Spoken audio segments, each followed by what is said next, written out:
Welcome. So I've been knitting for over 20 years and crocheting for about 14 years. And there are a lot of things that I do day to day with the way that I make stuff that I don't really think about as being like hacks or anything along those lines, but I suppose could be, especially if you're just starting out and you're not sure how to do things. It's a good idea to find different places and different people to kind of glean from. Obviously, you don't have to do things the way I do it or exactly the way that someone else does it, but it's a really good jumping off point for you to figure out what might work for you. Now, I have already done a video on this, and as I said in that video, I'm not necessarily conscious of all the things that I have that could be classed as hacks or whatever. So as I'm thinking of them, I'm writing them down, and I suppose this is going to kind of become a bit of a series, I suppose, as I think of things and put them in. Let me know in the comments what you think of the things that I do. Do you do them? Are there things you do differently? I might mention in future videos ones that you've done, obviously with credit if you have commented or anything. So please do let us know, because I love to share knowledge on this. It's a bit of a special interest of mine, if you couldn't already tell. So let's get into it. So when you are knitting, if you want to take your knitting out and about, sometimes you might be a little bit worried that your knitting is going to fall off your needles in your bag and you're going to lose your stitches, and that can be an absolute nightmare. So something that I use is these drawstring toggles. I don't know if you can see it very well, but I'll try and get a little bit of a decent shot. I'll try and get an overhead shot in a minute.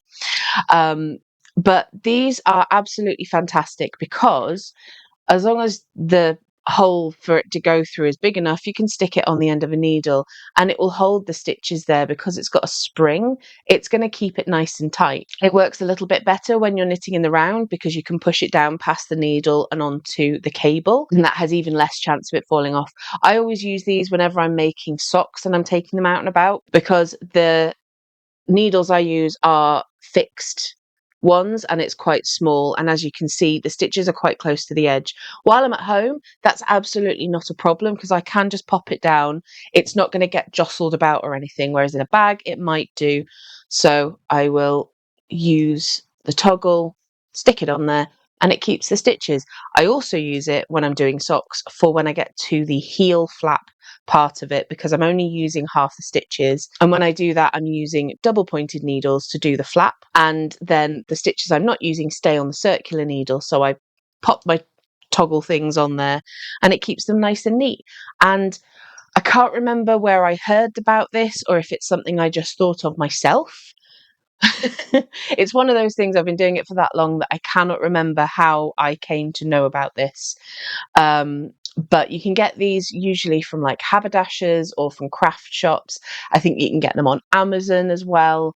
You can get them in large packs, or if you've got an old hoodie that you don't wear anymore and it's got these on the strings, grab them. Adding an extra stitch when you're knitting in the round is really helpful. This is 40 stitches. So what I'll do is I'll cast on 41 stitches, knit the first row, and then when I get to the last stitch on the needle, I'll pass it over onto the other one. This is where I started casting on. So this is actually the first stitch that I cast it on, and then I've knit all the way around except for this last stitch.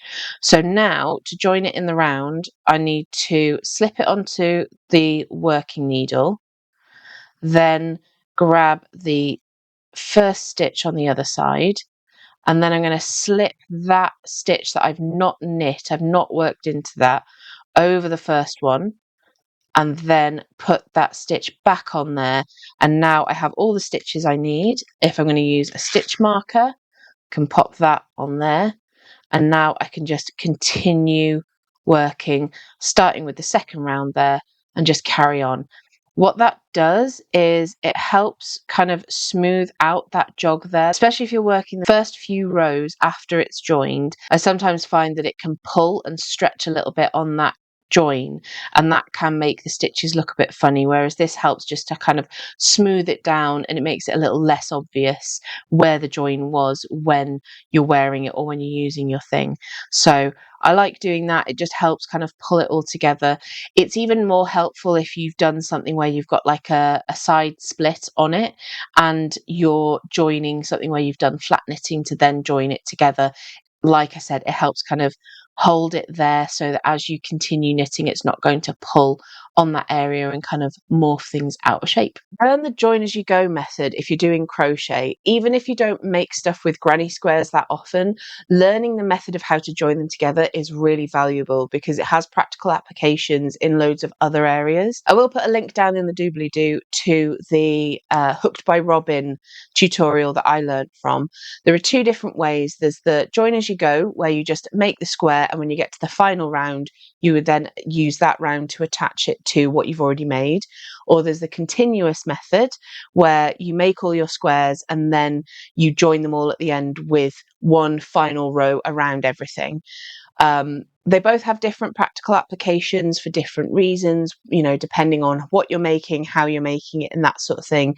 But it does help to know it, I think. Like, I spent most of my crochet experience not knowing it, but I found that since learning it, it's made such a massive difference to how I do things, and I'm really glad that I learned it. I just wish that I'd learned it sooner. If you're planning on making anything where you need to stuff it, then save the ends of the yarn that when you cut things off. I collect all of mine. When I'm at work, I've just got a little pencil pot that I put them in, which when it gets a bit full, I just transfer it into my bag and bring it home. When I'm sat here on the sofa, I've got this little jar that I put my ends in. You can see some purple from the blanket that side, the blanket that I'm making at the moment. When this gets a little bit full, it gets transferred into this massive jug. I say jug, it used to have pretzels that I got from Costco in it once upon a time. And then when I'm making something, or if this gets a bit full, then I'll make something that needs to be stuffed with the yarn. You can chop it up, you can use like yarn carders to make it nice and fluffy, or what I tend to do is sort of mix it in with you're thinking fiber fill, like stuffing, so that it just kind of makes it go a little bit further. So I've still got that fiber fill, and then the bits of yarn just sort of enhance the amount that I've got. I started collecting my ends because I felt guilty that there was so much that I was cutting off and just throwing in the bin. It just didn't feel right to me. So I just started collecting the scraps. I've put them in. Basically anything that I've made that's been stuffed has had either exclusively yarn scraps or yarn scraps mixed with fiber fill. I made a floor cushion, which you can't see, but I can see it because it's underneath you. And most of that is yarn scraps and fabric scraps as well that I've put in there. And it helps me feel like I'm being less wasteful. Another thing that I do is if I'm retiring a pair of tights, I keep them. Well, not the whole thing. I'll cut bits off and use them for different things. But what I tend to do is keep the leg, or most of the leg anyway. And then if I need to stuff something where bits absolutely cannot come out of the holes, for example, if it's for a children's toy or something that's going to get bashed around a lot, I will put a piece of this in the body, fill that with the stuffing, and then tie it off. It's good as well if you want to make like a draft excluder. You can stuff it with your yarn scraps, make it out of this, and then make a cover for it. I have made myself a leg cushion. Doesn't make an awful lot of sense without context, but I've made myself a leg cushion, which is the size of my leg because I made it with tights that used to be worn upon my leg. I'm hypermobile, which affects my joints. And if I'm sat on the sofa with my legs up and I don't put anything under my knees to keep them slightly bent, my knees end up like flattening out too much and slightly bending the wrong way. And if they do that for too long, it becomes incredibly painful. And when I say for too long, I mean more than about a minute. To help myself keep my legs bent, I stick this underneath, but I haven't covered it yet because other projects keep coming up beforehand. But at some point, I'm going to make a cover for it. I don't know if I'm going to sew it, knit it, or crochet it, or if I'm just going to leave it, because to be fair, I'm the only person really that sees this cushion. And even then, it's when it's going under my legs. But I do have intentions to do something with it at some point. Clean them first. If you ever wear tights, you'll know that they can wear thin in places, or you might stick a finger through them and make a hole. if you've worn them before you've put that hole in them or chopped them up, make sure you give them a wash before you use them for anything else, because the last thing you want is stinky feet going inside a toy that is going to go to a small child.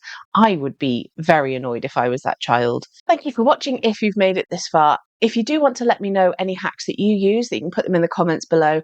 I may cite them in a future video. If I do, I will give you full credit. Obviously, if you don't want me to, just let me know and I won't include it. But I love being able to share information with other people, and I like encouraging that sharing as well in others. So if you would like to find me elsewhere, the link to my link tree is in the doobly-doo. Bye for now.